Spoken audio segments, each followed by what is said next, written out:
What an extraordinary life you've had. In this interview, we're going to talk about the West, because you're a quintessential Westie. Yep. You were born in Henderson Valley. Yep. Well, you were raised in Henderson Valley at a time when it must have been just so rural.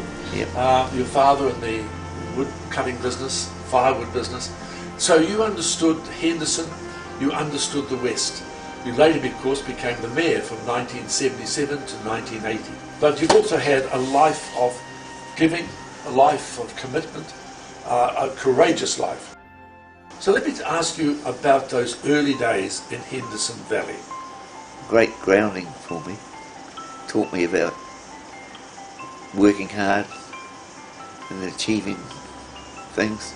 My father's farm, in fact, provided town milk for Auckland City, and we learned how to go and do the cows or get the cows.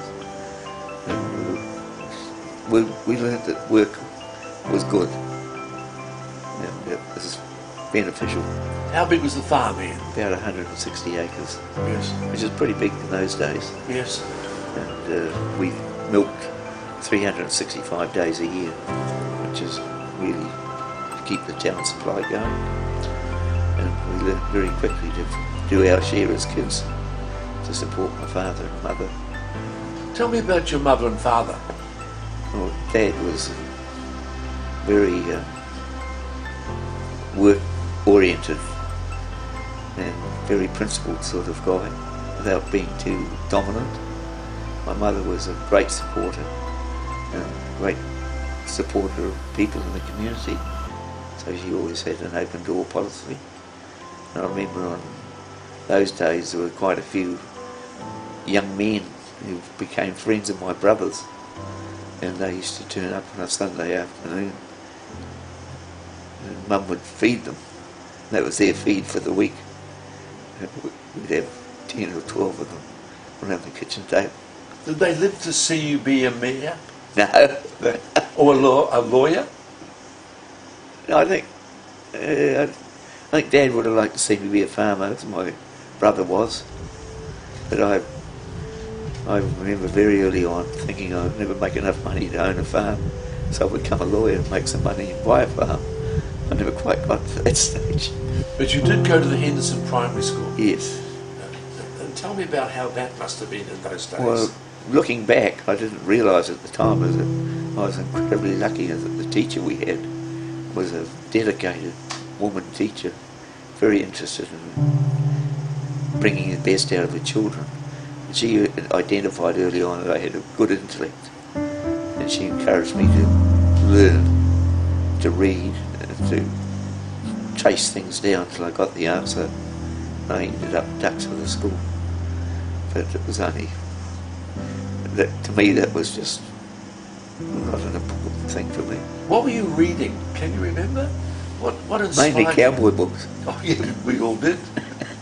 Yeah. Who did you admire in those early days? My teacher. She knew everything.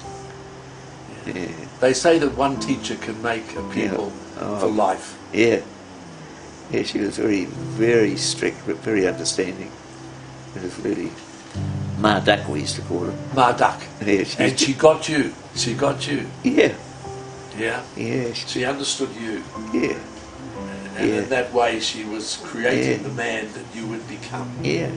It's only recently, it's only when I did my master's degree, when I was about 45, 50, that I realised I had an intellect. Until then, I was just worked hard and learned. But actually, I have got a good brain. I was quite surprised. aren't we just tell me about Ma Duck. Yeah. She sounds like a great influence. She came from Epsom, and she was a Catholic, and to keep the roll numbers up in the school, because it was a little country school, she used to pick up the Catholic kids on the way through into a Citroen, and it had one of those wing doors that opened the other way. And she'd turn up and we'd see her come over the hill with her. There she blows. And she'd come down and these doors would burst open. All these ducklings had come out. I love it. I love it. I've sort of got sidelined a bit at Avondale because they only had two streams, sort of mechanical stream or a academic stream. because they'd already said I wanted to be a lawyer, and I had to have those days have Latin as a course. I got put into the academic stream, so I sort of missed out a bit on learning about mechanical things.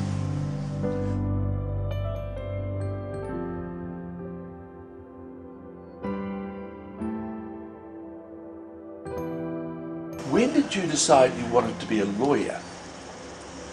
I can remember my sister working for a lawyer and me going to catch up with her to get home one day, and this guy comes in, bowler hat, three-piece suit, full of authority, and looks at me once and says, "Oh, you my young man." And I thought, that's what I want to be. You wanted to be like him? Yeah. Who was it, can you remember? Carl Wills, CHM, Charles Henry Massey Wills. Yes. A great lawyer. QC? No, he looked after the under. He made his name, and people coming back from the war, getting settled on farms, and he was able to get them compensation to get them started. And he spotted you? Well, according to my sister, he said, if that boy ever wants to be a lawyer, tell him to come and work for me.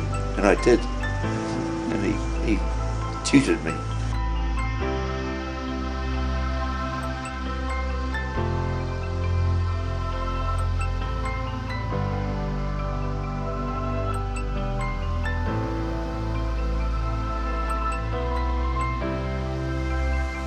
What was the company called? Well, CHM Wills initially, in Wills Drower and Heeds. And when I was about 22, 23, I was about 2/3 through my degree, because we worked full time and studied at night and in the morning. So it was a pretty tough run. And when I was about 22, 23, I loved the law, just loved it. And he said, I want to retire, and his partners wouldn't buy him out. So he sold it to me, even though I wasn't qualified.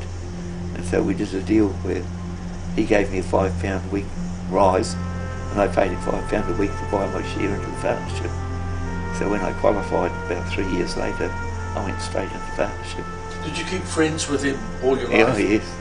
I admired him.